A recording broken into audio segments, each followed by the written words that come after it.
Today, we've got some exciting news about Samsung's next generation foldable phones, the Galaxy Z Fold 6 and the Galaxy Z Flip 6. If you're a Samsung fan or just curious about the latest in foldable tech, this video is for you. So let's dive right in. First things first, let's talk about one of the hottest topics in the tech world right now, the chipset strategy for Samsung's upcoming foldables. There were rumors flying around that Samsung might use a dual chip strategy for these devices, similar to what we've seen in the Galaxy S series. This would mean some markets getting the Exynos chip while others get the Snapdragon SoC. But hold on to your hats because we have some new information that's going to change everything you thought you knew. According to a recent report from the LX, Samsung is taking a different route this time. Both the Galaxy Z Fold 6 and the Galaxy Z Flip 6 will be powered exclusively by Qualcomm's Snapdragon 8 Gen 3 chip globally. That's right, no Exynos chips for these foldables. But why this sudden change? Let's break it down. Now, some of you might be thinking this decision is all about performance and reliability. After all, Qualcomm has a stellar reputation for delivering top-notch performance. But surprisingly, this isn't the main reason for Samsung's choice. In fact, the latest Exynos 2400 chip has come a long way and is now performing comparably to the Snapdragon 8 Gen 3. The Galaxy S24 powered by the Exynos 2400 is holding its own against the Snapdragon variant. So it all started when I was at a friend's party. Yeah. So if performance and reliability aren't the main issue, Everyone keeps asking. Well, it all boils down to costs. The LX sources indicate that Samsung's decision to stick with a single chip globally is primarily a cost-saving measure. For a dual-chip strategy to be profitable, Samsung needs to sell a significant number of devices to offset the extra development cost of creating phones on two different platforms. Although Samsung's foldable phone sales have been growing each year, they're still not high enough to justify the dual-chip approach.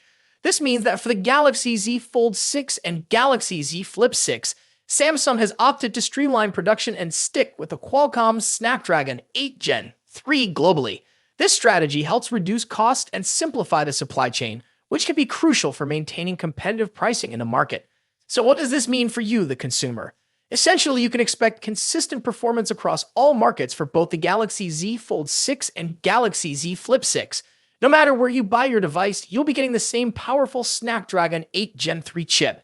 And let's be honest, the Snapdragon 8 Gen 3 is a beast of a chip, so you can look forward to blazing fast performance, whether you're multitasking, gaming, or just enjoying your favorite content on that beautiful foldable screen. So, when can we expect to see these new foldables? Well, all signs point to an early July unveiling at Samsung's Galaxy Unpacked event. Mark your calendars because you won't want to miss this. That's it for today's update on the Galaxy Z Fold 6 and Galaxy Z Flip 6. What do you think about Samsung's decision to go all in with the Snapdragon 8 Gen 3? Are you excited for the new foldables? Let us know in the comments below. Don't forget to like, subscribe, and hit that notification bell so you never miss an update.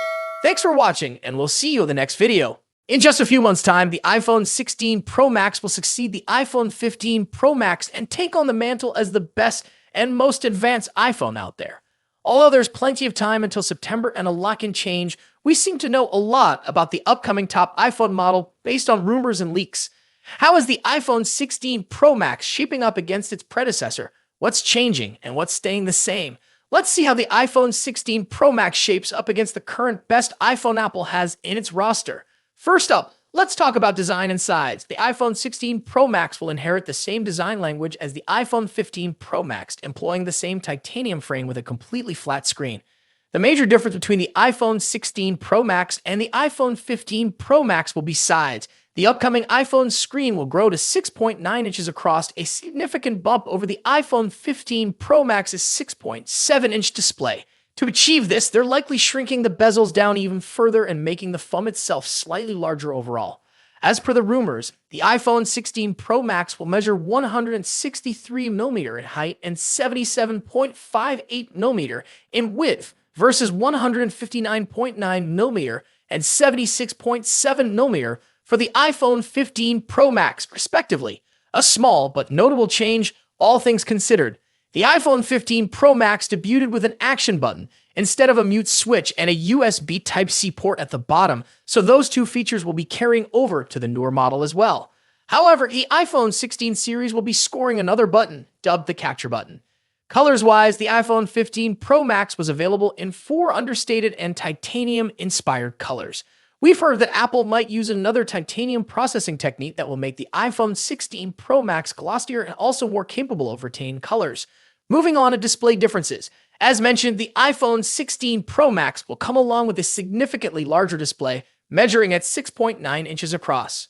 Aside from the size, we don't clearly expect any other major changes. We're certainly getting a liquid Retina XDR display with an OLED panel delivering superb colors, contrast, and exceptional maximum brightness. The screen will support 120Hz ProMotion refresh rate, making scrolling through the interface and on-screen content way smoother. Now let's delve into performance and software. The iPhone 16 Pro Max will feature a second-generation 3nm chip, possibly dubbed Apple A18 Pro. As one can imagine, we expect that the Apple A18 Pro will have better performance than the Apple A17 Pro. Due to the heavily rumored focus on AI for both iOS and the iPhone 16 range, we expect that the iPhone 16 Pro Max will come with a much improved neural engine to take care of all the generative AI features. The iPhone 16 Pro Max will also be a first to debut iOS 18 with a focus on artificial intelligence features. The new iPhone 16 Pro Max will also support faster Wi-Fi 7 and a more power-efficient 5G modem, keeping you future-proofed on the connectivity front. Let's talk about the camera. As the iPhone 15 Pro Max delivers a host of important camera features, chief among which is the new 120mm telephoto lens, the iPhone 16 Pro Max could finally address one of the forgotten cameras that hasn't recently scored any significant overhauls, the ultra-wide. Analyst Ming-Chi Kuo believes that Apple will be introducing a 48-megapixel ultra-wide camera on the iPhone 16 Pro Max.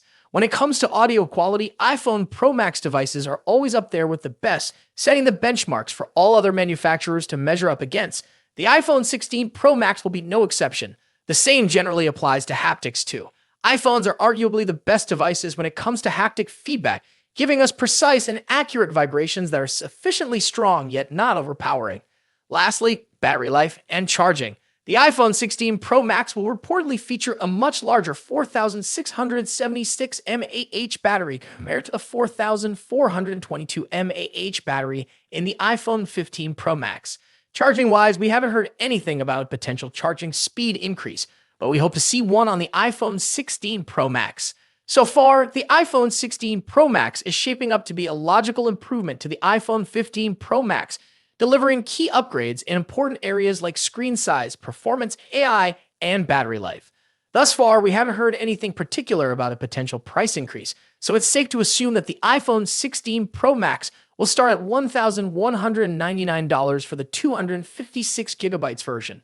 Of course, if there's an iPhone 15 Pro Max in your pocket, then you'll probably have few reasons to upgrade to the iPhone 16 Pro Max. Stay tuned for more updates on the iPhone 16 Pro Max as we get closer to its release date. Don't forget to like, share, and subscribe for the latest tech news and reviews. Thanks for watching. Until next time, peace.